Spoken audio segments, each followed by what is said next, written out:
Paralysie du sommeil. Je ne saurais pas dire exactement quand ça a commencé, mais je me souviens très bien de la première fois où je me suis réveillée. Sans pouvoir bouger. Ce n'était pas un rêve. J'en suis certain. Mes yeux étaient ouverts. J'étais parfaitement conscient.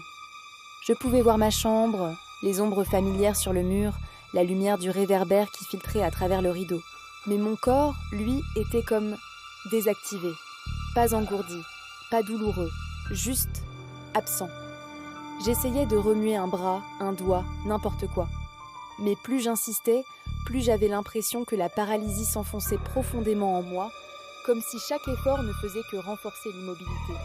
Je voulais respirer plus fort. Rien ne venait. Je voulais appeler, crier, prononcer un mot. Ma gorge ne répondait pas. Et pourtant j'étais là, pleinement là, conscient, lucide, enfermé dans moi-même. On appelle ça une paralysie du sommeil. C'est ce que j'ai découvert plus tard. Mais sur le moment, je n'avais aucun mot pour ça.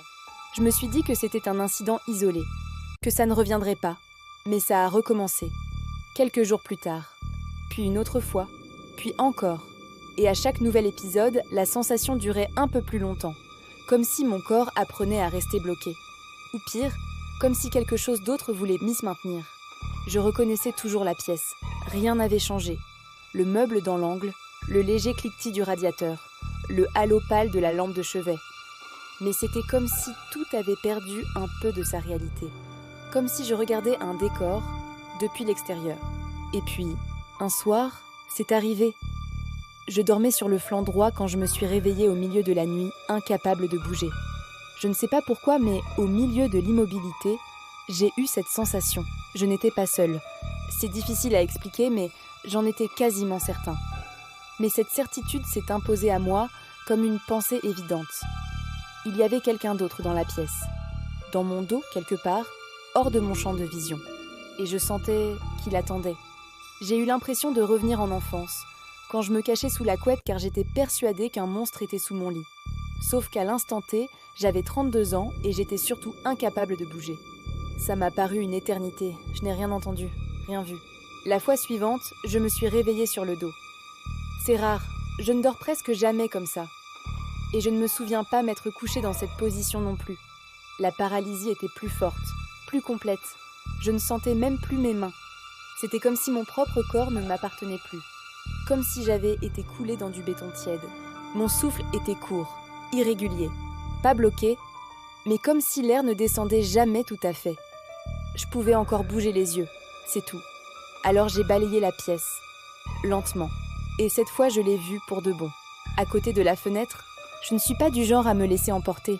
Alors j'ai fait ce que je fais toujours quand quelque chose m'échappe. J'ai cherché.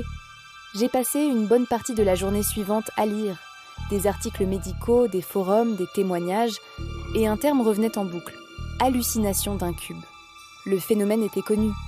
Des milliers de personnes l'avaient fois décrit, presque mot pour mot. Mais il se manifestait différemment chez chaque personne malgré certaines similarités. Un réveil incomplet, le corps figé, une silhouette sombre dans la pièce, l'impression d'être observé et parfois étouffé.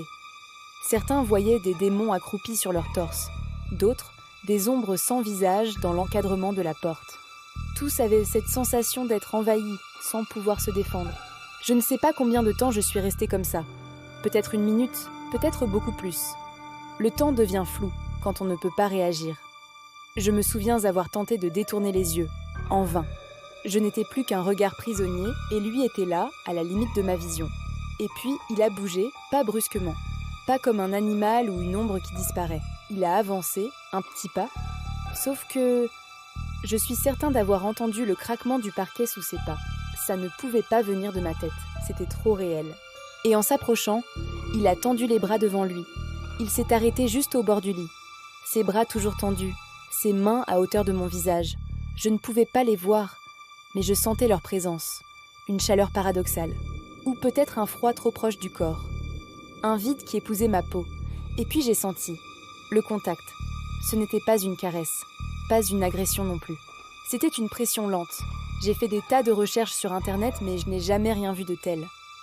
Là, je sentais réellement ses doigts sur ma gorge. Il n'a pas serré, pas tout de suite. Mais sa main, ou ce qui tenait place de main, s'est refermé autour de ma gorge.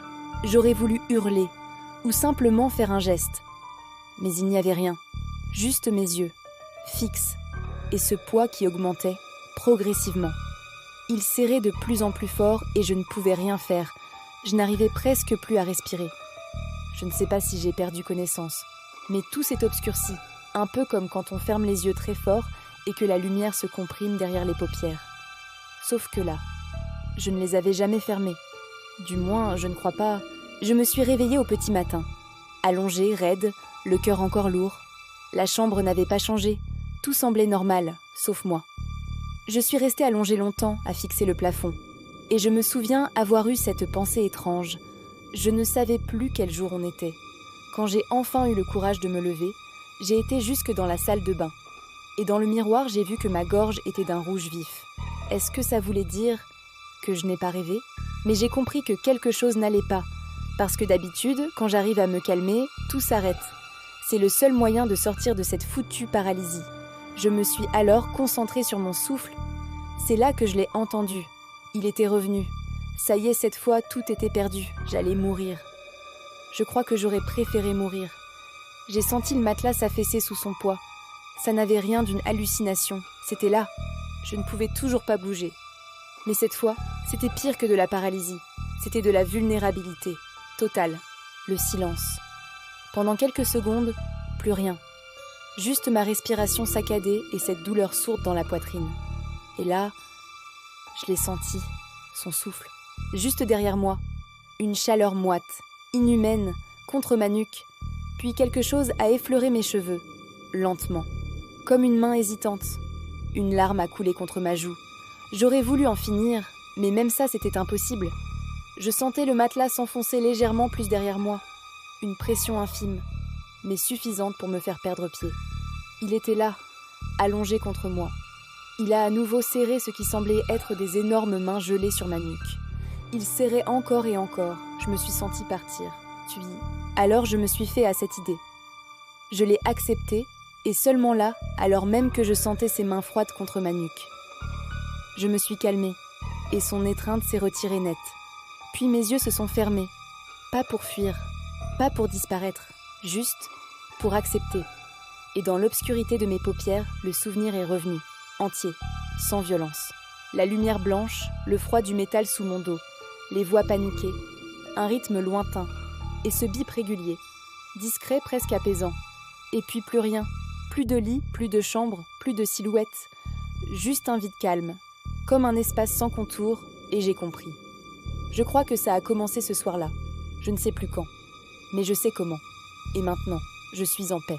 La vérité, le témoignage que vous venez de lire est une reconstitution. Il a été élaboré à partir de fragments de phrases prononcées par un patient plongé plusieurs semaines dans un coma artificiel après un accident de la route. D'après les soignants, il arrivait que l'homme parle par moments dans ses sommeils, des mots épars, des descriptions confuses, répétées à intervalles réguliers. Une infirmière, intriguée, a commencé à tout noter. Les proches ont reconnu des détails, des expressions familières, des souvenirs partagés.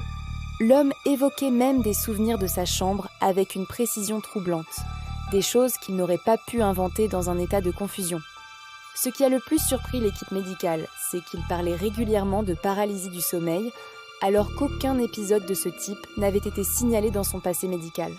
C'est à partir de ces éléments qu'a été retracée, morceau par morceau, cette histoire. Il est impossible de savoir s'il s'agissait d'un délire, d'un rêve ou d'autre chose. Mais une chose est sûre selon ses proches, ce qu'il décrivait, il semblait l'avoir vraiment vécu.